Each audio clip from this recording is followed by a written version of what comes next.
பாட்ஷாப்பூர் கிராமத்தில் உள்ள தனியார் பள்ளியின் முதல்வராக இருந்தவர் ஜக்பீர் சிங்.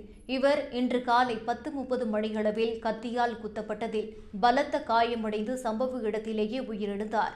இந்த அதிர்ச்சியூட்டும் சம்பவம் பள்ளி வளாகத்தில் பீதியை ஏற்படுத்தியது.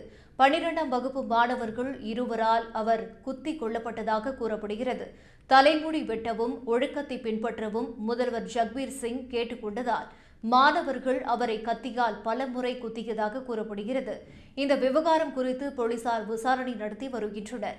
ஆனால் மாணவர்கள் இன்னும் கைது செய்யப்படவில்லை. இந்த விவகாரம் குறித்து பேசிய காவல் கண்காணிப்பாளர் அமித் யஷ்வர்தன், மாணவர்களை தலைமுடி வெட்டவும், சரியாக உடை அணியவும், பள்ளியின் விதிகள் மற்றும் விதிமுறைகளை பின்பற்றவும் கேட்டுக்கொண்டதாக முதற்கட்ட விசாரணையில் தெரியவந்துள்ளது. அவர் மாணவர்களிடம் தங்கள் தவறுகளை சரி செய்ய கூறினார். இது தொடர்பாக குற்றம் சாட்டப்பட்ட மாணவர்கள் பள்ளி முதல்வரால் பலமுறை எச்சரிக்கப்பட்டுள்ளனர். பிரேத பரிசோதனை அறிக்கை மற்றும் விரிவான விசாரணைக்கு பிறகுதான் கொலைக்கான சரியான விவரங்கள் தெரியவரும் என தெரிவித்துள்ளார்.